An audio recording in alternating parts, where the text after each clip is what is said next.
আসসালামু আলাইকুম প্রিয় শিক্ষার্থী, আশা করি তোমরা সবাই ভালো আছো।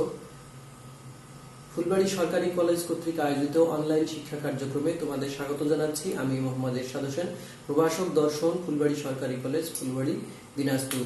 আজকে উচ্চ মাধ্যমিক শ্রেণীর যুক্তিবিদ্যা প্রথম পত্রের অধ্যায় 6 থেকে আমি তোমাদের পড়াবো। আজকে তোমাদের 6 অধ্যায়ের দ্বিতীয় ক্লাস শুরু হচ্ছে।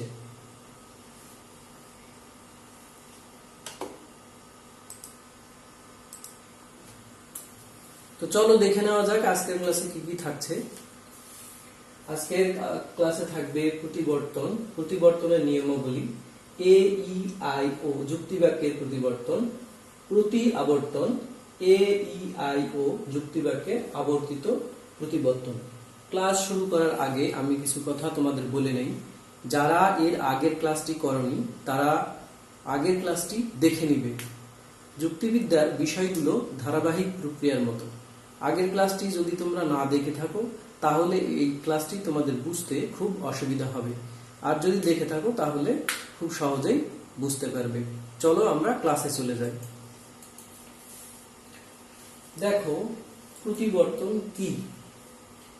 আমরা নিচে একটা উত্তর দেখতে পাচ্ছি যে অমাধ্যম অবরোহ অনুমানে আশ্রয় বাক্যের অর্থ অপরিবর্তিত রেখে গুণের পরিবর্তন করে বিধেয়ের বিরুদ্ধ পদকে বিধেয় হিসেবে গ্রহণ করে সিদ্ধান্ত অনুমিত হয় তাকে প্রতিবর্তন বলে। চলো আমরা দেখে নেই একটি উদাহরণের সাহায্যে সংজ্ঞাটি বোঝার চেষ্টা করি। দেখো এখানে একটি উদাহরণ দেখা যাচ্ছে যে এ যুক্তিবাক্য সকল মানুষ হয় মরণশীল, অতএব এটার প্রতিবর্তন হবে ই যুক্তিবাক্য কোনো মানুষ নয় অমর। এবার আমরা সংজ্ঞার আলোকে বিষয়টি বোঝার চেষ্টা করি। এখানে দেখো যে অমাধ্যম অবরোহ অনুমানে, প্রথমত এখানে যেহেতু একটি আশ্রয় বাক্য একটি সিদ্ধান্ত, সেহেতু এটা হচ্ছে অমাধ্যম অবরোহ অনুমান। তাহলে এটুকু আমরা বুঝলাম। আশ্রয় বাক্যের অর্থ অপরিবর্তিত রেখে, অর্থাৎ সকল মানুষ হয় মরণশীল, কোনো মানুষ নয় অমর, দুটারই কিন্তু একই কথা। কোনো মানুষ অমর নয়, তার মানে কি সবাই মরণশীল, আর সকল মানুষ হয় মরণশীল। তাহলে আশ্রয় বাক্য এবং সিদ্ধান্তের অর্থ অপরিবর্তিত আছে গুণের পরিবর্তন করে। তোমরা তো জানোই গুণ বলতে বাক্যগুলোর সদর্থক আর নর্থক বোঝায়। তো এখানে দেখো ছিল হয়, তার মানে এই বাক্যটি ছিল সার্বিক সদর্থক। তোমরা জানো যে সকল বাক্য সকল কথাটি থাকে সেগুলো সার্বিক বাক্য হয়। তো এটা সার্বিক সদর্থক যুক্তি বাক্য। এই বাক্যের গুণ হচ্ছে হয়, সদর্থক। পরিবর্তন হয়ে গেল নর্থক। দেখো এটা নাবোধক হয়ে গেছে, হাবোধক থেকে নাবোধক হয়েছে। তাহলে আমাদের এই জায়গাটা দেখো গুণের পরিবর্তন করে বিধেয়ের বিরুদ্ধ পদকে। এবার আমরা বুঝি যে বিধেয়ের বিরুদ্ধ পদ আসলে কি। আমরা জানি একটি যুক্তি বাক্যের সকল মানুষ এটা উদ্দেশ্য পদ, এটা সংযোজক, আর এটা হচ্ছে বিধেয় পদ। তো এখানে বলছে যে বিধেয়ের বিরুদ্ধ পদকে। তো বিধেয়ের বিরুদ্ধ পদ আসলে কি? এই যে বিধেয়, এই বিধেয়ের বিরুদ্ধ পদটা আসলে কি? বিধেয়ের বিরুদ্ধ পদ হলো এখানে এই যে মরণশীল, এটা হচ্ছে বিধেয়। এটাকে উল্টে লিখলে কি হয়? এটাকে উল্টে মানে বিপরীত শব্দ হিসেবে গ্রহণ করলে, তাহলে মরণশীলের বিপরীত শব্দ হচ্ছে অমর। যেমন ভালোর বিপরীত শব্দ মন্দ, তারপরে সাদার বিপরীত শব্দ কালো, ঠিক মরণশীলের বিপরীত শব্দ হচ্ছে অমর। তাহলে নিয়মটা হচ্ছে যে আশ্রয় বাক্য এবং সিদ্ধান্তের অর্থ একই থাকবে, গুণের পরিবর্তন হয়ে যাবে, হয় হয়ে যাবে নয়, আর নয় থাকলে হয়ে যাবে হয়। আর কি পরিবর্তন হবে? বিধেয়কে বিরুদ্ধ হিসেবে ধরে নিতে হবে, অর্থাৎ বিধেয়তে যা দেওয়া থাকবে ঠিক তার বিরুদ্ধ পদ মানে বিপরীত শব্দ বা পদটি এখানে বসাতে হবে। তাহলেই হয়ে গেল প্রতিবর্তন। এবার তাহলে আমরা একটু আরেকবার সংজ্ঞাটি পড়ে দেখি, তাহলে তোমাদের একদম ক্লিয়ার হয়ে যাবে। তাহলে যে অমাধ্যম অবরোহ অনুমানে, তাহলে এটা একটা অমাধ্যম অবরোহ অনুমান, কারণ একটা আশ্রয় বাক্য থেকে একটা সিদ্ধান্ত আসছে। অর্থ অপরিবর্তিত থেকে, তার মানে এটার অর্থ আর এটার অর্থ কিন্তু সেম আছে পরিবর্তন করার পর। গুণের পরিবর্তন, অর্থাৎ সদর্থক থাকলে নর্থক হবে, নর্থক থাকলে সদর্থক হবে। আর কি করতে হবে? বিধেয়কে এর বিরুদ্ধ পদ ব্যবহার করতে হবে। তাহলে এখানে আমরা প্রতিবর্তনে একটা ব্যাপার খেয়াল করছি যে এর উদ্দেশ্য উদ্দেশ্যের জায়গায় থাকে, বিধেয় বিধেয়ের জায়গায় থাকে। শুধু এই বিধেয় পদটি উল্টে যায়, অর্থাৎ বিধেয়তে যা দেওয়া থাকবে তার বিপরীত শব্দটা এখানে বসবে। এইভাবে যে প্রক্রিয়া, এটাই হচ্ছে প্রতিবর্তন। তো আমরা দেখি এরপর পরে আমাদের আর কি আছে। এখন আমরা প্রতিবর্তনের নিয়মগুলো আলোচনা করব। তাহলে এতক্ষণে তোমাদের বুঝে যাওয়ার কথা যে প্রতিবর্তন আমাদের কিভাবে করতে হবে। তো আমরা দেখি যে প্রতিবর্তনের নিয়মগুলো। প্রতিবর্তনের নিয়মগুলো হলো 4টি। আশ্রয় বাক্যের উদ্দেশ্য পদ সিদ্ধান্তেও উদ্দেশ্য হিসেবে ব্যবহৃত হবে। আমরা একটা উদাহরণ হিসেবে নিলাম এটাকে। দেখো, প্রথম নিয়ম, আশ্রয় বাক্যের উদ্দেশ্য পদ। তাহলে এই আশ্রয় বাক্যের উদ্দেশ্য পদ হচ্ছে সকল শিক্ষক, সিদ্ধান্তেও উদ্দেশ্য হিসেবে ব্যবহৃত হবে। তাহলে এখানেও দেখো, এই যে শিক্ষক, এখানে কি এই সিদ্ধান্তের এটা কি, এটা হচ্ছে উদ্দেশ্য। তাহলে এখানকার উদ্দেশ্য এখানে উদ্দেশ্য হিসেবে ব্যবহৃত হবে। তাহলে 1 নম্বর নিয়ম হয়ে গেছে, এটাতে প্রয়োগ হয়েছে। 2, আশ্রয় বাক্যের বিধেয় পদের বিরুদ্ধ পদকে সিদ্ধান্তের বিধেয় হিসেবে ব্যবহার করতে হবে। তাহলে আশ্রয় বাক্যের বিরুদ্ধ পদ হচ্ছে, এই বিধেয় পদ হচ্ছে এই যে দেখো শিক্ষিত মানুষ। তো শিক্ষিত মানুষের বিপরীত করলে কি হয়? অশিক্ষিত মানুষ। তোমাদের জেনে রাখা ভালো, যদি কোনো পদের আমরা বিরুদ্ধ পদ বিবেচনা করি বা লিখতে যাই, যুক্তিবিদ্যায় শুধুমাত্র সামনে একটা অ লিখে দিবে। ছিল শিক্ষিত মানুষ, বিরুদ্ধ করলে শুধু সামনে একটা স্বরে লিখে একটু ড্যাশ দিবে, তাহলে এটা হয়ে গেল শিক্ষিত মানুষের বিরুদ্ধ পদ। তাহলে আমরা দেখলাম 2 নম্বর আশ্রয় বাক্যের বিধেয় পদের বিরুদ্ধ পদকে সিদ্ধান্তের বিধেয় হিসেবে ব্যবহার করতে হবে। তাহলে 2 নম্বর নিয়মও ঠিক আছে। এবার আমরা দেখি 3 নম্বর নিয়ম, আশ্রয় বাক্য সিদ্ধান্তের গুণ ভিন্ন হবে। দেখো, আশ্রয় বাক্যের গুণ এখানে ছিল কি? হন, তার মানে সদর্থক। এখানে গিয়ে সিদ্ধান্তে গিয়ে কি হয়েছে? নন, তার মানে কি উল্টে গেছে। সদর্থক যদি আশ্রয় বাক্যে সদর্থক থাকে তাহলে এটা হবে নর্থক, এখানে যদি নর্থক থাকে তাহলে এটা হবে সদর্থক। অর্থাৎ হাবোধক থাকলে নাবোধক হয়ে যাবে, নাবোধক থাকলে হাবোধক হয়ে যাবে। 4 নম্বর নিয়ম হচ্ছে, আশ্রয় বাক্য সিদ্ধান্তের পরিমাণ অভিন্ন থাকবে। আশ্রয় বাক্য ও সিদ্ধান্তের পরিমাণ অভিন্ন থাকবে, তার মানে কি একই রকম থাকবে। অর্থাৎ এখানে গুণের পরিবর্তন হবে কিন্তু পরিমাণের পরিবর্তন হবে না। তো পরিবর্তনের পরিমাণ বলতে আমরা কি বুঝি? পরিমাণ বলতে আমরা বুঝি সার্বিক থেকে সার্বিক হওয়া, বিশেষ থেকে বিশেষ হওয়া। অর্থাৎ আশ্রয় বাক্যটা যদি সার্বিকে থাকে তাহলে পরিবর্তন হওয়ার পরও যেন সার্বিকে থাকে। আশ্রয় বাক্য যদি বিশেষে থাকে তাহলে পরিবর্তন হওয়ার পরও যেন সেটা বিশেষ থাকে। আমরা জানি যে সকল যুক্তি বাক্যের সামনে সকল থাকে সেটা সার্বিক হয়। আর কি হয়? আর যদি নাবোধক হয়, দেখো এ যুক্তি বাক্য হচ্ছে সার্বিক সদর্থক, ই যুক্তি বাক্য হচ্ছে সার্বিক নর্থক। তাহলে এটাও সার্বিক, এটাও সার্বিক, আবার এটাও সার্বিক। তোমরা জানোই যে আমরা এখানে দেখো উদ্দেশ্যটাই তো এখানে আমরা লিখেছি। এখানে এ যুক্তি বাক্য বলে আমরা এখানে সকল লিখেছি, কিন্তু যেহেতু হন থেকে এটা নন হয়ে যাবে, তো নন যদি হয় তাহলে এটা কি নর্থক বাক্য। এখন আমরা খুঁজে বের করব কোন ধরনের যুক্তি বাক্যের সেটা নর্থক আবার সার্বিক। তাহলে আমরা একটা যুক্তি বাক্যই খুঁজে পাই, সেটা হচ্ছে ই যুক্তি বাক্য। ই যুক্তি বাক্য সার্বিক নর্থক। এই আর ই যুক্তি বাক্যে যখনই এরকম নন কথা থাকবে, এই নন থাকলে সামনে এসে বসবে কোন। তোমরা মনে রেখো, এখানে যখন হন হয় থাকে তখন এখানে বসাতে হয় সকল, আর যখনই এখানে নাবোধক থাকে তখনই এখানে বসাতে হয় কোন। অর্থাৎ এই শিক্ষক শিক্ষক একই রকম আছে, শুধু সকলকে আমি বদলে দিয়েছি কোন।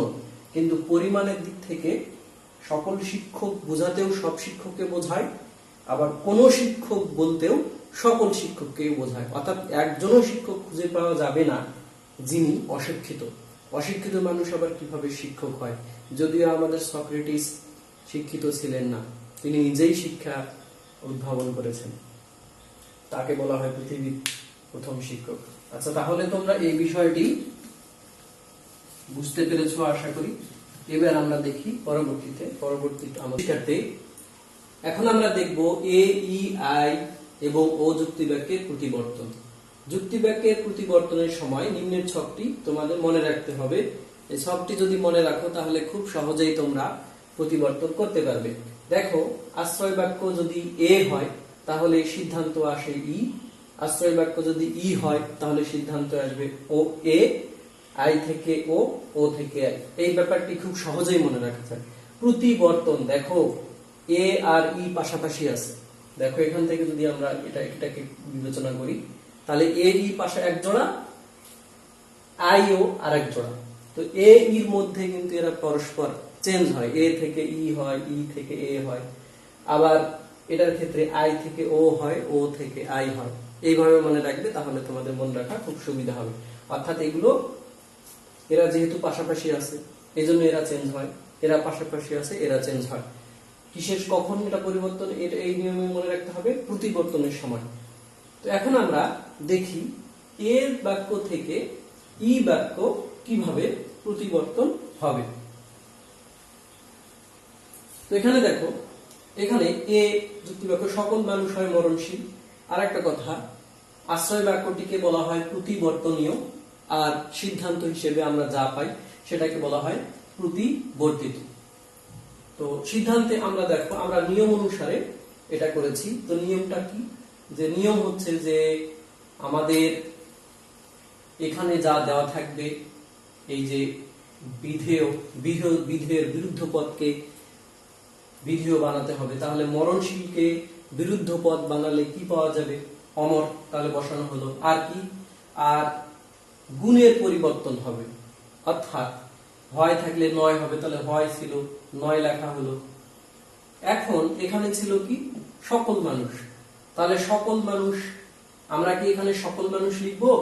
আমরা সকল মানুষ লিখতে পারবো না, কারণ সকল তখনই লেখা হয় যখন বাক্যটি সার্বিক সার্বিক সার্বিক সদর্থক হয়, সদর্থক হয়। কিন্তু আমরা জানি যে প্রতিবর্তনের সময় এই বাক্য সার্বিক সদর্থক থেকে সার্বিক নর্থক বাক্য আমরা পাই। এই বাক্যটা কি? এটা হচ্ছে সার্বিক, এটা হলো সার্বিক নর্থক। তো আমরা জানি যে সার্বিক নর্থকে এখানে নয় হয়, আর এখানে যদি নয় বসে তাহলে সামনে বসাতে হয় কোন। এখন ব্যাপারটা হচ্ছে যে আমাদের নিয়ম ছিল যে পরিমাণের পরিবর্তন যেন না হয়। দেখো এটাও সার্বিক, এটাও সার্বিক। গুণের যেন পরিবর্তন হয়, গুণ এখানে ছিল সদর্থক, গুণ এখানে এসে হয়েছে নর্থক। আর কি হয়েছে? যে এখানকার বিধেয় উল্টে গিয়ে তার বিরুদ্ধ পদ হিসেবে অমর এখানে বসানো হয়েছে। আর একটা নিয়ম, যে এখানে যদি কোনো পদ অব্যাপ্য থাকে তাহলে সেটা সিদ্ধান্তে গিয়ে ব্যাপ্য হতে পারবে না। তো তোমরা আশা করি বুঝে গেছো। আবার দেখো, আমরা যদি ই বাক্য থেকে ই বাক্যের আমরা যদি প্রতিবর্তন করি তাহলে কিন্তু আমরা এ বাক্য পাবো। আমি তোমাদের ছকে কিছুক্ষণ আগে দেখিয়েছি যে এ থেকে ই পাওয়া যায়, ই থেকে এ পাওয়া যায়, যে কোনো মানুষ নয় অমর। তো এটাকে প্রতিবর্তন করলে আমরা পাবো, তাহলে অমরের বিরুদ্ধ পদটা ব্যবহার করলে হবে মরণশীল, নয় হয়ে যাবে হয়, আর কোন মানুষ হয়ে যাবে সকল মানুষ। দেখো ই থেকে কোনটা হয়ে যাবে কি? সকল। তোমরা মনে রাখবে যে কোন উল্টে গেলে সকল হয়, সকল উল্টে গেলে কোন হয়। তাহলে এটা সার্বিক নর্থক, প্রতিবর্তন করে আমরা গেলাম সার্বিক সদর্থক। আশা করি তোমরা এ যুক্তি বাক্যের প্রতিবর্তন বুঝতে পেরেছ। তো নিচে তোমরা একটি চার্ট দেখতে পাচ্ছ। এই চার্টটি তোমাদের মনে রাখতে হবে, এখান থেকে অনেক প্রশ্ন কমন হয়। এই যে দেখো, আমরা জানি যে চারটি আমাদের আদর্শ বাক্য আছে, এ, ই, আই, ও। এ যুক্তি বাক্য সার্বিক সদর্থক, ই যুক্তি বাক্য সার্বিক নর্থক, আই যুক্তি বাক্য বিশেষ সদর্থক, বিশেষ সদর্থক, আর এটা হচ্ছে বিশেষ নর্থক। তো এখানে দেখো, আমি এখানে উদাহরণ হিসেবেও দিয়েছি, এটা তোমরা মনে রাখবে আর ব্যাপ্য অব্যপ্যের বিষয়টিও আমি তোমাদের বলেছিলাম গত ক্লাসে, আজও স্মরণ করে দেই। এ যুক্তি বাক্যের উদ্দেশ্য ব্যাপ্য, বিধেয় ব্যাপ্য। ব্যাপ্য মানে যা সমগ্রকে বোঝায়, আর অব্যাপ্য মানে সমগ্র থেকে একটা কমে গেলে সেটা বিশেষ। যেমন আমি যখন বলবো সকল মানুষ, তখন এটা হবে অতীত, বর্তমান, ভবিষ্যতের সকল মানুষ, একজনও বাদ না। আর যদি বলি হলো এই ধরো যে আমি বললাম যে কিছু মানুষ, যদি সমস্ত মানুষ থেকে একজন মানুষও কম হয়, তখন সেটা হয়ে গেল আংশিক বা অব্যাপ্য বা বিশেষ। তো এখানে দেখো সকল মানুষ হয় মরণশীল, এই সকল মানুষ এটা হচ্ছে উদ্দেশ্য হচ্ছে ব্যাপ্য, কিন্তু মরণশীল এটা হচ্ছে অব্যাপ্য। কেন কেন এখানে এখানে এই মরণশীল কেন অব্যাপ্য হলো? কারণ তোমরা জানো যে মানুষ মরণশীল, ঠিক আছে সত্য, কিন্তু শুধু কি মানুষে মরণশীল? মানুষ ছাড়া কি আর কেউ নেই যারা মরে না? যেমন কুকুর মরে, গরু মরে, বিভিন্ন যে প্রাণীগুলো আছে। তো এখানে সব প্রাণীর কথা বাদ রেখে শুধুমাত্র আমরা মানুষকেই বললাম যে মানুষ মরণশীল। তার মানে এই যে পদটি, এর যে প্রয়োগ, সেই প্রয়োগটা সমগ্র প্রাণীর উপরে না দেখিয়ে আমরা শুধুমাত্র মানুষের উপর দেখিয়েছি। এই জন্যই এখানে মরণশীল পদটা অব্যাপ্য। তাহলে তোমরা বুঝে গেছো। আরেকটা সূত্রের মাধ্যমে আমরা খুব সহজেই এই চারটি যুক্তি বাক্যের ব্যাপ্য গোপনে দেখতে পারি। AACBINOP এটা আবিষ্কার করেছিলেন যুক্তিবিদ সুইনবার্ন। এ যুক্তি বাক্যের এস সাবজেক্ট ব্যাপ্য, ই যুক্তি বাক্যের বোধ ব্যাপ্য, দেখো ব্যাপ্য ব্যাপ্য। আই যুক্তি বাক্যের নান, অর্থাৎ আই যুক্তি বাক্যের কোনোটাই ব্যাপ্য নয়। ও যুক্তি বাক্যের শুধু প্রেডিকেট অর্থাৎ বিধেয় ব্যাপ্য। তাহলে এগুলো প্রিয় শিক্ষার্থী, তোমরা নিশ্চয়ই খুব মনোযোগ দিয়ে লেকচারটি দেখতেছো। যদি কোথাও কোনো কিছু বুঝতে অসুবিধা হয় তাহলে তোমরা কমেন্টে কমেন্ট করো, তাহলে আমি কমেন্টে তোমাদের উত্তর দেওয়ার চেষ্টা করব, অথবা পরবর্তী ক্লাসে তোমাদের এর সমাধান দেওয়ার চেষ্টা করব। আর আমরা খুব কষ্ট করে লেকচারগুলো তৈরি করি, তোমরা এগুলো তোমাদের ফেসবুকে টাইমলাইনে শেয়ার করবে, যাতে তোমার সব বন্ধুরা, সহপাঠীরা এই লেকচারগুলো পায়, সবাই যেন দেখতে পায়। চলো ক্লাসে ফিরে যাই। দেখো প্রিয় শিক্ষার্থী, এখন আমরা দেখব আই যুক্তি বাক্যের প্রতিবর্তন। তোমরা জানো যে আই যুক্তি বাক্য কিছু দিয়ে শুরু হয়, কারণ এটা বিশেষ সদার্থক যুক্তি বাক্য। কিছু মানুষ হয় জ্ঞানী, তাহলে আমাদের নিয়ম অনুসারে আমরা এটাকে উল্টে লিখবো। তাহলে জ্ঞানী থেকে করে দিলাম অজ্ঞানী, হয় কে করে দিলাম নয়, আর কিছু মানুষই হবে। তাহলে এটা হচ্ছে বিশেষ সদার্থক, এটা আমরা পেলাম, এটা বিশেষ নর্থক।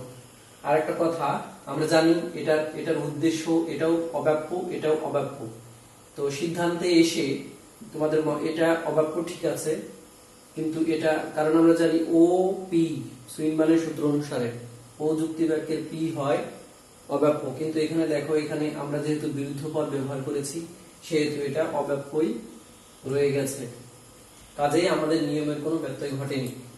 আমরা এবারে দেখি যে ও যুক্তি বাক্যে প্রতিবর্তন হয় কিনা। তো ও যুক্তি বাক্যের প্রতিবর্তন করলে দেখো কিছু মানুষ নয় সৎ, তো এই সতের বিপরীত অর্থাৎ বিরুদ্ধ পদটি আমরা লিখলাম অসৎ, নয়কে করে দিলাম হয়, আর কিছু মানুষ এখানে এসে কিছু মানুষ হলো। তাহলে এটাও আমাদের নিয়ম অনুসারেই প্রতিবর্তন হয়েছে। এবার আমরা দেখব ও বাক্যের প্রতিবর্তন। কিছু মানুষ নন যুক্তিবাদী, তো ও বাক্য প্রতিবর্তন করলে আমরা পাবো, আমরা যুক্তিবাদীকে বিরুদ্ধ পদ ব্যবহার করে বিধেয়টাকে লিখলাম। প্রথমে এটাই লিখবে অযুক্তিবাদী, নয় ননটাকে করে দিবে হয়, আর কিছু মানুষ থেকে কিছু মানুষই হবে। তাহলে আমরা পেলাম কিছু মানুষ হয় অযুক্তিবাদী। তাহলে আশা করি তোমরা এটা বুঝতে পেরেছো। আমরা এবারে পড়বো যে আবর্তিত প্রতিবর্তন অথবা প্রতি আবর্তন। অর্থাৎ দেখো, আমরা এর আগের নিয়মটা শিখলাম প্রতিবর্তন, প্রথম ক্লাসে আমরা শিখেছিলাম আবর্তন, এখানে আমরা শিখলাম, এখন আমরা শিখলাম প্রতিবর্তন। এবারে আমরা আরেকটা প্রকার শিখব অমাধ্যম অনুমানের প্রতি আবর্তনও এটাকে বলা হয়, আবার এটাকে আবর্তিত প্রতিবর্তনও বলা হয়, কন্ট্রাপোজিশন ইংরেজিতে। তো আমরা দেখি সংজ্ঞাটাই, যে অমাধ্যম অবরোহ অনুমানে আশ্রয় বাক্যের বিধেয়ের বিরুদ্ধ পদকে সিদ্ধান্তের উদ্দেশ্য হিসেবে ব্যবহার করে বিধের গুণের দিক থেকে ভিন্ন একটি সিদ্ধান্ত প্রতিষ্ঠা করা হয় তাকে প্রতি আবর্তন বলে। কি বুঝতে পারলেন না? চলো একটা উদাহরণের মাধ্যমে ব্যাপারটা বুঝার চেষ্টা করি। তোমাদের জেনে রাখা ভালো যে দেখো এখানে অর্ধেক প্রতি অর্ধেক আবর্তন, তার মানে কি বুঝলে? আমরা প্রথম ক্লাসে পড়েছিলাম আবর্তন, আজকের প্রথম অংশের ক্লাসে আমরা পড়েছি প্রতিবর্তন। এই দুইটাকে একসাথে করলে কি হয়? প্রতি আবর্তন। অর্থাৎ এই প্রকারে এটা কোনো মৌলিক প্রক্রিয়া নয়, এটা হচ্ছে প্রতিবর্তন এবং আবর্তনের একটা সমন্বিত প্রকার। তো এক্ষেত্রে এই ধরনের রূপান্তরের ক্ষেত্রে, অমাধ্যম অনুমানের রূপান্তরের ক্ষেত্রে আমাদের এই দুইটার নিয়মই এখানে প্রয়োগ করতে হবে। তো এখানে দেখো আমরা এক্ষেত্রে মোট যুক্তিবাক্য আমাদের একটা দেওয়া থাকবে। এই যে দেখো, সকল দার্শনিক হন মানুষ, এটার প্রতি আবর্তিত অর্থাৎ প্রতি আবর্তন করতে গেলে আমাদের প্রথমত এটাকে প্রতিবর্তন করে নিতে হবে। অর্থাৎ আমাদের এই ক্ষেত্রে দুইভাবে কাজ করতে হবে। প্রথমত আমাদের যে যুক্তিবাক্যটি দেওয়া থাকবে পরীক্ষায়, যেটা আসবে, সেই যুক্তিবাক্য থেকে প্রথমেই প্রতিবর্তন করে নিতে হবে। অর্থাৎ এটাকে কি করে নিতে হবে? প্রতিবর্তন। এটা করতে হবে কি? প্রতিবর্তন। তারপরে এই ইটাকেই আবার আমরা কি করব? এইটাকে আমরা করব, এটাকে আবর্তন করব। এই কথাটা যদি তোমরা মনে রাখতে পারো তাহলে কোনো ব্যাপারই নয়। তো এখন আমরা দেখব যে, মনে করো যে আমাদের দেওয়া আছে যুক্তিবাক্য সকল দার্শনিক হন মানুষ। তাহলে এই যুক্তিবাক্যে যদি আমরা প্রতিবর্তন করি তাহলে আমরা কি পাবো? প্রতিবর্তন করলে আমরা প্রতিবর্তনের নিয়ম কিছুক্ষণ আগেই আমরা পড়েছি, সেই নিয়ম অনুসারে মানুষ হয়ে যাবে অমানুষ। মানুষের অর্থাৎ বিধের বিরুদ্ধ পদ আমি ব্যবহার করলাম, এই হয় হয়ে গেল নন। আর সকল দার্শনিক পরিবর্তন, দার্শনিক থাকবে শুধুমাত্র, যেহেতু এটাও সার্বিক সদর্থক, এটা সার্বিক নর্তক, তাহলে সকলের জায়গায় হবে কোন। ঠিক আছে? তাহলে দেখো এ থেকে আমরা প্রতিবর্তন করে কোনটা পেলাম? কোন দার্শনিক নন অমানুষ। তাহলে নিয়ম অনুসারে আমার এটা ঠিক হয়েছে। এবার আমি এটাকে কি করব? এই যুক্তি বাক্যটাকে আমি এবার আবর্তন করব। সেই প্রথম ক্লাসের প্রক্রিয়া মনে আছে? তো আবর্তনের সময় আমাদের নিয়ম কি ছিল? আমাদের নিয়ম ছিল যে আশ্রয় বাক্যের বিধেয় সিদ্ধান্তে এসে হবে উদ্দেশ্য, আর উদ্দেশ্য হয়ে যাবে বিধেয়।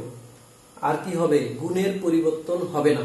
আর একটা নিয়ম ছিল যে আশ্রয় বাক্যের অব্যাপ্য পদ সিদ্ধান্তে এসে ব্যাপ্য হতে পারবে না। তাহলে আমরা এই দেখো কোন দার্শনিক, এই কোন দার্শনিক, এটা পুরোটা চলে গেল এখানে, অর্থাৎ উদ্দেশ্য হলো বিধেয়, আর এই অমানুষ বিধেয় এখানে এসে হয়ে গেল উদ্দেশ্য। তাহলে আর কি? আর এই ননই থাকবে, কারণ আবর্তনের সময় আশ্রয় বাক্য সদর্থক হলে সিদ্ধান্ত সদর্থক হয়, আশ্রয় বাক্য নর্থক হলে সিদ্ধান্ত নর্থক হয়। অর্থাৎ আবর্তনের ক্ষেত্রে গুণের পরিবর্তন হয় না, ব্যাপ্যতার কম বেশি হয় না। তাহলে আমরা এই যুক্তি বাক্যে আবর্তন করলে পাই কোন অমানুষ নন দার্শনিক। তাহলে এখানে কয়টা প্রক্রিয়া ঘটেছে? দুইটা। প্রথমত আমাদের হয়েছে প্রতিবর্তন, দ্বিতীয়ত আমরা এটাকে করেছি আবর্তন। তাহলে এই যে দেখো, অর্ধেক প্রতিবর্তন অর্ধেক আবর্তন, তারপরে আমরা যে রেজাল্টটা পেয়েছি, এই জন্যই এই প্রক্রিয়াকে বলা হয় প্রতি আবর্তন। তো এখানে আমি বেশি করে লিখে রেখেছি, এই অনুমান প্রক্রিয়াটি মূলত একটি যৌথ প্রক্রিয়া। এটা আবর্তন ও প্রতিবর্তনের একটি যৌথ রূপ। কোন যুক্তিবাক্যকে প্রথমে প্রতিবর্তন এবং তারপর আবর্তন করলে যে রূপ দাঁড়ায় তাই প্রতি আবর্তন। প্রতি আবর্তনের সিদ্ধান্তকে প্রতি আবর্তিত এবং আশ্রয় বাক্যকে প্রতিবর্তনীয় বলে। নিশ্চয়ই এটা তোমাদের ক্লিয়ার হয়েছে। আমরা বিস্তারিত আরো আলোচনা করব। তো এখন আমরা দেখব যে এই যে প্রতিবর্তন দুইটা স্টেপে হলো, এটা নিয়মগুলো কি? এর নিয়মগুলো যদি আমরা দেখি, এটারও চারটা নিয়ম। নিয়মগুলো হচ্ছে আশ্রয় বাক্যের উদ্দেশ্য হবে সিদ্ধান্তের বিধেয়। একটি উদাহরণের সাহায্যে ব্যাপারটি আমরা মিলিয়ে দেখি। 1 নম্বর নিয়ম, আশ্রয় বাক্যের উদ্দেশ্য হবে সিদ্ধান্তের বিধেয়। আশ্রয় বাক্যের উদ্দেশ্য হচ্ছে, এই যে দেখো এখানে আশ্রয় বাক্যের উদ্দেশ্য কি, সকল দার্শনিক। তো সকল দার্শনিক এটা কোথায় গেছে, এই যে এটাতে এসে কি হবে, বিধেয় হয়েছে। দেখো এই যে এখানে কি হয়েছে, বিধেয়। ঠিক আছে, যে সকল দার্শনিক কি হবে, সিদ্ধান্তে গিয়ে হবে বিধেয়। আর কি হবে, দুই, আশ্রয় বাক্যের বিধেয় পদের বিরুদ্ধ পদ সর্বদা হবে সিদ্ধান্তের উদ্দেশ্য। তাহলে আশ্রয় বাক্যের যে বিরুদ্ধ পদ, মানুষের বিরুদ্ধ পদ হচ্ছে অমানুষ, সেটা কি হলো এখানে এসে এটা হচ্ছে উদ্দেশ্য হলো। 3, আশ্রয় বাক্য সিদ্ধান্তের গুণ ভিন্ন অথবা অভিন্ন হবে। দেখো আশ্রয় বাক্যের গুণ ভিন্ন অথবা অভিন্ন হবে। দেখো এখানে ছিল হন, এখানে হয়ে গেছে নন, সমস্যা নাই। আর 4, যে পদ আশ্রয় বাক্যে অব্যাপ্য তার সিদ্ধান্তে ব্যাপ্য হতে পারবে না। এখানে দেখো যে পদ আশ্রয় বাক্যে অব্যাপ্য তার সিদ্ধান্তে ব্যাপ্য হতে পারবে না। তাহলে এখানে দেখো এখানে এই যে সকল দার্শনিক, এটা কি, এটা ব্যাপ্য। তোমাদের একটা শর্টকাট আমি বলেছিলাম যে এ যুক্তি এএস, সুইনবার্নের নিয়ম অনুসারে এএস তার মানে কি, এ যুক্তি বাক্যের এস ফর সাবজেক্ট, সাবজেক্ট হলো ব্যাপ্য, তাহলে বিধেয় কি হয়, বিধেয় অব্যাপ্য। মনে আছে? আরো একটা টেকনিক বলেছিলাম যে হন হয়, এই সংযোগের পরে যে পদ থাকবে সেটা অবশ্যই অব্যাপ্য হবে। তাহলে এখানে অব্যাপ্য, তাহলে আমরা দেখব যে আমাদের সিদ্ধান্তে এসে সেটা আবার ব্যাপ্য হয়ে গেল কিনা। তো এখানে দেখো আমরা এখানে কি, এখানে আমরা সকল বসাতে পারতাম, অমানুষ এটার বিরুদ্ধ পদটা আমি এখানে লিখেছি। আবার কি করেছি, এর সামনে আমি এই সকল না লিখে কেন কোন লিখেছি, কারণ সকল লিখলে এই অমানুষ এই পদটা এখানে ব্যাপ্য হয়ে যায়, কিন্তু নিয়ম অনুসারে এখানে যে ব্যাপ্য, এখানেও কি হতে হবে, এখানেও অব্যাপ্য হতে হবে। এই জন্য আমরা কিন্তু এখানে সকলের পরিবর্তে লিখেছি কোন, কিন্তু পরিমাণের দিক থেকে এটা আবার ঠিকই আছে। দেখো এটাও সার্বিক, এটাও সার্বিক, শুধুমাত্র গুণের পরিবর্তন, চেঞ্জ হয়ে গেছে, হন ছিল নন। এটা হতে পারে, পরিবর্তন হতেও পারে, আবার যদি নাও হয় কোনো অসুবিধা নাই। তাহলে তোমরা এই নিয়মগুলো বুঝতে পেরেছো যে আশ্রয় বাক্যের কোনো অব্যাপ্য পদকে সিদ্ধান্তে এনে ব্যাপ্য করা যাবে না, যদি এর ব্যত্যয় ঘটে। তাহলে প্রিয় শিক্ষার্থী, চলো এবার আমরা এই 4টি যুক্তি বাক্যের প্রতি আবর্তন দেখি কিভাবে করে। তো যুক্তি বাক্যের প্রতি আবর্তনের সময় তোমাদের এই নিম্নের ছকটি মনে রাখতে হবে। দেখো আশ্রয় বাক্য যদি থাকে এ দেওয়া, তো এখানে কি 2টা আশ্রয় বাক্য আসতেছে, তাই না? এরপরে সিদ্ধান্ত পাচ্ছি, তাহলে এটা কিন্তু 3টা আসবে। মনে রাখবে এটা কিন্তু একটা যৌগিক প্রক্রিয়া। তো এ যুক্তি বাক্য যদি আশ্রয় বাক্য থাকে, তাহলে তার প্রতিবর্তন করলে আমরা কি পাই, ই পাই। ই কে আবার আবর্তন করলে কি পাই, ই পাই। ই যুক্তি বাক্য যদি দেওয়া থাকে, তাহলে তার থেকে আমরা প্রতিবর্তন করলে পাবো আই যুক্তি বাক্য, আর আই যুক্তি বাক্যকে আবার আবর্তন করলে পাবো ই যুক্তি বাক্য। আই যুক্তি বাক্য যদি দেওয়া থাকে, তাহলে তার থেকে আমরা প্রতিবর্তন করলে পাই ও যুক্তি বাক্য। এখানে আমি ক্রস দিয়েছি কারণ এটা হয় না আসলে। তো যদি তোমাদের যদি এরকম আই যুক্তি বাক্য দেওয়া থাকে প্রতি আবর্তন করতে, তাহলে তোমরা এই ও পর্যন্ত নিয়ে আসতে পারবে। ধরো এখানে ও আই থেকে আই এর প্রতিবর্তন করলে আমরা কি পাই, দ্বিতীয় জোড়া, অর্থাৎ আই ও, এই জোড়ার ক্ষেত্রে আই থেকে ও পাই, ও থেকে আই পাই। তাহলে আই থেকে আমরা ও পাবো, কিন্তু ওর কি আবর্তন, এই ও যুক্তি বাক্যের এখানে এসে কি করতে হবে, দ্বিতীয় স্টেপে এখানে এসে আবর্তন করতে হবে। কিন্তু তোমরা তো প্রথম দিনই জেনে গেছো যে ও যুক্তি বাক্যের আবর্তন সম্ভব নয়। কেন নয়?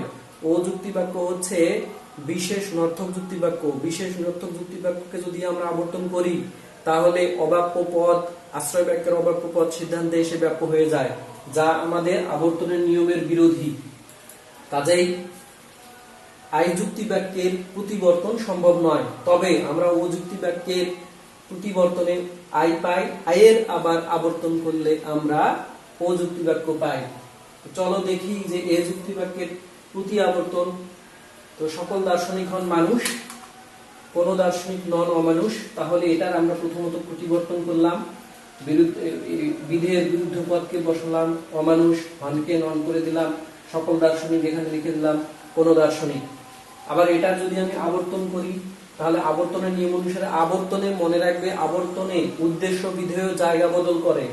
অমানুষ চলে আসলো এখানে, আর দার্শনিক চলে গেল এখানে, আর এটা ননই থাকলো, কারণ এখানে গুণের পরিবর্তন হলেও হয় না হলেও হয়। তাহলে আমরা এখানে আবর্তন করলাম, তাহলে ই যুক্তি বাক্য থেকে আবর্তন করলে আমরা ই যুক্তি বাক্যই পাই। এবার দেখো আমরা ই যুক্তি বাক্যের প্রতি আবর্তন দেখি। দেখো দেওয়া আছে আশ্রয় বাক্য হিসেবে কি দেওয়া আছে, ই যুক্তি বাক্য। ই যুক্তি বাক্যতে কোনো গরু নয় ঘোড়া, তাহলে এটা দেখো এটা সার্বিক নর্থক যুক্তি বাক্য। তাহলে এটাকে প্রথমত আমাদের কি করতে হবে, প্রতিবর্তন করতে হবে। তো প্রতিবর্তন করলে আমরা কি যুক্তি বাক্য পাবো, প্রতিবর্তন করলে আমরা এ যুক্তি বাক্য পাবো। কেন পাবো, কারণ ঘোড়াকে এর যদি ঘোড়ার বিরুদ্ধ পদ গঠন করি তাহলে সামনে সরেওয়া দিব, তাহলে অঘোড়া, নয় থেকে এটা হবে হয়, আর কোন গরু এখানে কি হয়ে যাবে, কোন গরু এখানে হয়ে যাবে সকল গরু। তাহলে এই যুক্তি বাক্য থেকে আমরা এবার কি করব, দ্বিতীয় স্টেপে আমরা এখানে করলাম প্রতিবর্তন, আর এখানে করব আবর্তন। আবর্তনের সময় আমার বিধেয় চলে আসবে উদ্দেশ্যের কাছে, আর উদ্দেশ্য চলে যাবে বিধেয়ের কাছে। তো এখানে দেখো এখানে ছিল সকল গরু, যেহেতু এটা সদর্থক হচ্ছে, তো সেক্ষেত্রে এখানে আমাদের এই যে অঘোড়া এখানে কিছু বসাতে হবে, এ থেকে আই হবে। তো এ থেকে আমরা, তোমরা জানো যে এ থেকে এ বাক্যের আবর্তন হয় না, সরল আবর্তন হয় না। এ থেকে আবর্তন করলে আই যুক্তি বাক্য পাওয়া যায়। কারণ কি, এ থেকে এ যদি আমরা সরল আবর্তন করি তাহলে সেক্ষেত্রে ব্যাপ্যতার নিয়মের লঙ্ঘন হয়। তো তোমরা এটা বুঝে গেছো। এবার আমরা এর পরেরটা দেখি, ই যুক্তি বাক্যের আবর্তন। এবার আমরা আই যুক্তি বাক্যের আবর্তন দেখব, যে এটা তোমাদের জন্য খুবই ইম্পর্টেন্ট। কারণ এই যুক্তি বাক্যের তোমাদের পরীক্ষায় খ নাম্বার প্রশ্ন আসে যে আই যুক্তি বাক্যের প্রতি আবর্তন কেন হয় না, এটা তোমাদের ব্যাখ্যা করতে হবে। তো প্রতি আবর্তনের নিয়মগুলো পর্যালোচনা করলে আমরা দেখি যে বাক্যের পরিবর্তন হলো, এটা যদি আমরা প্রতিবর্তন করি তাহলে পাই ও বাক্য, আর ওকে যখন আমরা আবর্তন করতে যাব তখন আর আবর্তন হবে না। কারণ কি, ও বাক্যের আবর্তন করলে আমরা যে বাক্যটা পাবো সেটাতে আশ্রয় বাক্যের পদ অবাপ্য পদ ব্যাপ্য হয়ে যায়, এই জন্য এটা সম্ভব নয়। তো এখানে দেখো, তারপর আমরা দেখি করা যায় কিনা। তো কিছু মানুষ হয় স্বার্থপর, এটা মূল বাক্য আই থেকে আমরা কি পাবো, আই থেকে ও পাবো। যেমন এটা কিভাবে করলাম, এটা ঠিক স্বার্থপরের সামনে অ বসিয়ে আমি এখানে বিরুদ্ধ পদ গঠন করলাম, হয়টাকে নয় করে দিলাম, কিছু মানুষকে কিছু মানুষ রাখলাম। তাহলে এটা কি পেলাম আমি, এটা আমি পেলাম হচ্ছে ও যুক্তি বাক্য। ও যুক্তি বাক্যের কি, ও যুক্তি বাক্যের ওপি সুইনবার্নের নিয়ম অনুসারে, তাহলে এটা কি, এটা হচ্ছে ব্যাপক। এই ব্যাপক পদটা যখন আমি আবার এখানে নিয়ে আসবো, আবর্তন করব, তখন কিন্তু এই অসত্যপর কিছু অসত্যপর এটা এখানে এসে এই নিয়মের ব্যাঘাত ঘটাবে। অর্থাৎ এখানে এই যে কিছু মানুষ এখানে শুধু কি হয়ে গেছে, কিছু মানুষটা এখানে কি হয়ে গেছে, কিছু মানুষটা এখানে হয়ে গেছে মানুষ। তাহলে এখানে কিছু মানুষ এখানে আছে, এটা অবাক্য, এটা এখানে অবাক্য আছে। আর আমি বলেছি যে নয় শব্দের পরে নন শব্দের পরে যা থাকে সেটা হয় ব্যাপ্য। তো এখানে যখনই আমি শুধু কিছু বাদ দিয়ে মানুষ লিখবো তখনই সেটা হয়ে গেল ব্যাপ্য। তাহলে আমরা কি দেখলাম, আশ্রয় বাক্যে ছিল এটা আমার অবাক্য, দেখো এটা আমার কি ছিল, অবাক্য ছিল, কিন্তু এই সিদ্ধান্তে এটা গিয়ে কি হয়ে গেল, এটা ব্যাপ্য হয়ে গেল। তা আমাদের 4 নাম্বার নিয়মটা কি ছিল, যে আশ্রয় বাক্যের কোন পদ যদি অবাক্য থাকে তাহলে সিদ্ধান্তে সেটা ব্যাপ্য করা যাবে না। যদি ব্যাপ্য করা হয় তাহলে অবৈধ আবর্তিত বাক্য পরিণত হবে। পরীক্ষায় এভাবে তোমরা লিখতে পারবে যে আসলে আবর্তন হয় না, ব্যাপ্যতার নিয়মের। এবার আমরা অযুক্তি বাক্যের প্রতি আবর্তন দেখি। অযুক্তি বাক্যের প্রতি আবর্তন দেখলে আমরা দেখবো যে কিছু দার্শনিক নন ভাববাদী, তো এটা হচ্ছে অযুক্তি বাক্য। আমরা জানি এটা হচ্ছে ওপি, তার মানে এটা হচ্ছে ব্যাপক, তাই না?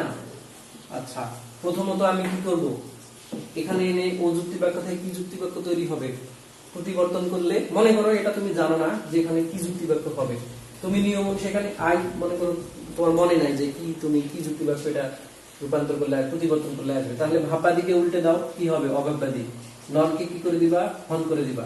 কিছু দার্শনিক ঠিক আছে, তাহলে এখন দেখো তো কিছু দার্শনিক হন অভাববাদী। তো এখানে যখনই তুমি এটা লিখছো তাহলে এটা কি, এটা বিশেষ সদর্থক। দেখো এই জন্য বিশেষ সদর্থক বলতে কি আই যুক্তি বাক্য। এটাকে আবার যদি তুমি আবর্তন করো, আমরা আই যুক্তি বাক্য থেকে আই যুক্তি বাক্যই আবর্তিত করে পাই। তো এই যে অভাববাদী এখানে এসে হলো অভাববাদী হন, এখানে থাকলো আর এটা চলে গেল এখানে, কাজেই আমরা লিখলাম কিছু অভাববাদী হন দার্শনিক। এখন দেখো এখানে তোমরা এই যে অভাববাদী এই শব্দটা লিখবে, কিন্তু এখানে কিছু থেকে আই থেকে যেহেতু আই, সেহেতু কিছু থেকে কিছুই হবে। তো ঠিক আছে, আমরা এতক্ষণ ধরে প্রতিবর্তন দেখলাম, প্রতি আবর্তন দেখলাম এবং প্রত্যেকবার আমরা এই আই ও বচনের রূপান্তরগুলো দেখেছি। তো এখন আমরা আজকে এতক্ষণ পর্যন্ত যে বিষয়গুলো আমি তোমাদেরকে দেখালাম, তো সেগুলোর উপরে আমরা দেখি এবার সৃজনশীল প্রশ্নে কিভাবে এগুলো চলে আসে। তো এখানে আমরা দেখি যে একটা সৃজনশীল প্রশ্ন তোমরা দেখতে পাচ্ছ যে অমাধ্যম অনুমান কি, এটা গত ক্লাসে আমি পড়িয়েছি। চতুষ্পদী অনুপপত্তি, এরকম উদ্দীপক এবং নির্দেশাচরণ প্রভৃত বিষয়ে।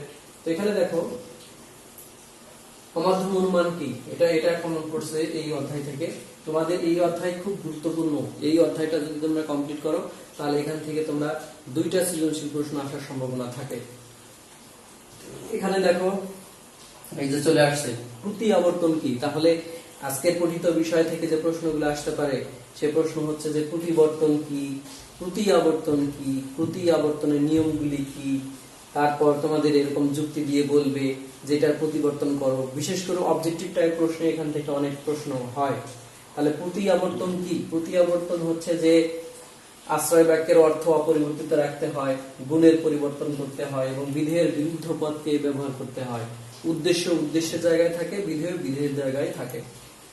এরপরে আমরা দেখি যে এই যে এরপরের এই সৃজনশীল প্রশ্নটা।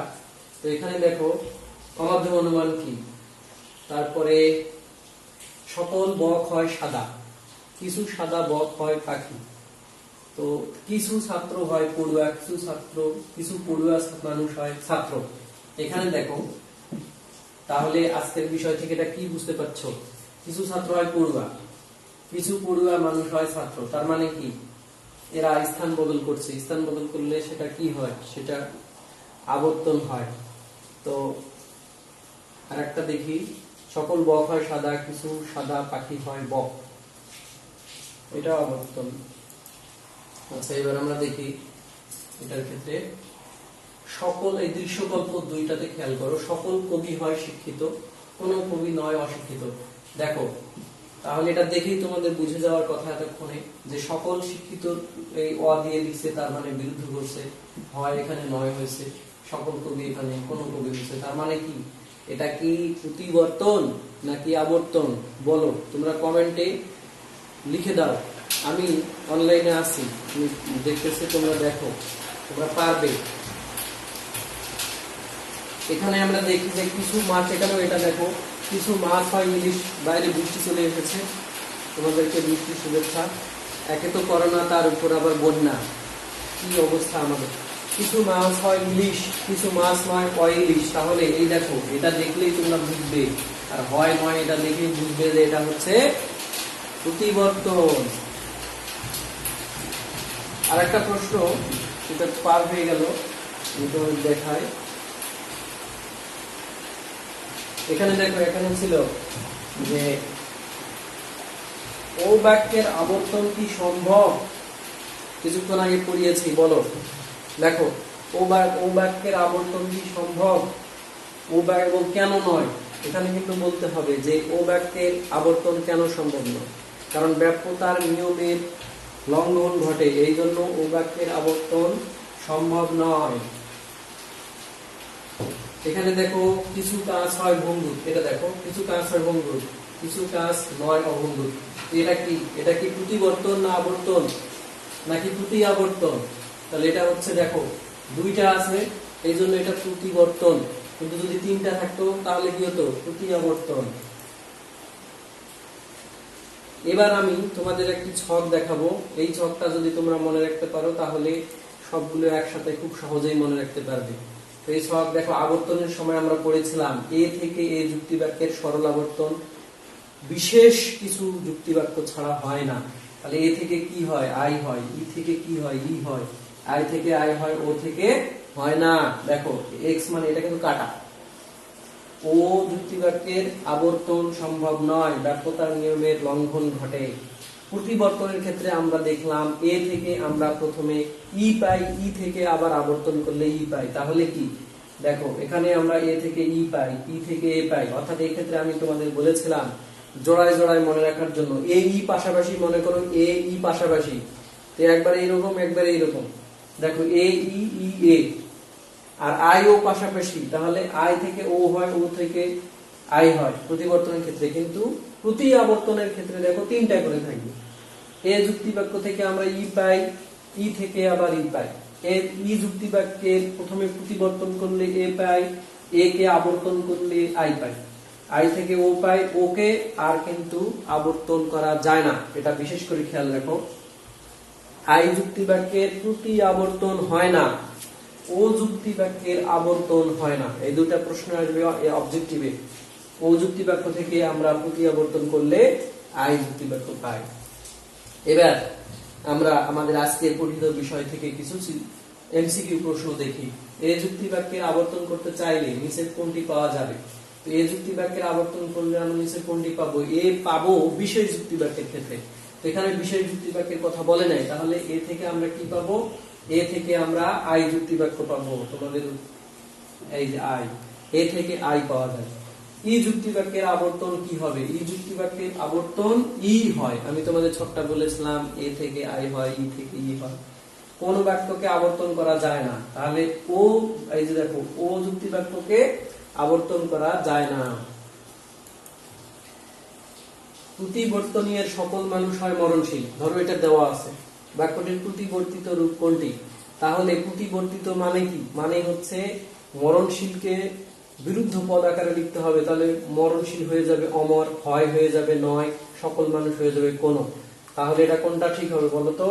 তাহলে কোন মানুষ নয় অমরণশীল। এই ক্ষেত্রে দেখো অনেক সময় তোমরা এটা লিখবে কোন মানুষ নয় মরণশীল, তো মরণশীল লিখলে এটা তো উল্টানো হয়নি না, এটা সকল মানুষ হয় মরণশীল, তাহলে এটা হবে কোন মানুষ নয় অমরণশীল। ঠিক আছে? তো আজকের ক্লাস এই পর্যন্তই। আর তোমরা ক্লাসগুলো শেয়ার করবে যাতে তোমার সব বন্ধুরা ক্লাসগুলো দেখতে পায়। আর প্রথমবার দেখে বুঝতে না পারলে ভিডিও ডাউনলোড করে রাখবে, পজ করে খাতায় নোট করবে, পজ করে করে খাতায় আমি সবকিছু এখানে লিখে দিয়েছি, এগুলো খাতায় নোট করবে, উদাহরণগুলো লিখবে, চিন্তা করবে। বুঝতে না পারলে বারবার ভিডিওগুলো দেখবে, তারা দেখবে কনসেপ্ট ক্লিয়ার হয়ে যাবে। আর তোমাদের যুক্তিবিদ্যায় কিন্তু এ প্লাস পাওয়া খুবই সহজ, ফেল করাও অনেক সহজ, আবার এ প্লাস পাওয়া খুব সহজ। তো ঘরে থাকো, নিরাপদ থাকো। তোমাদেরকে এতক্ষণ ধরে ক্লাসে উপস্থিত থাকার জন্য অনেক অনেক ধন্যবাদ।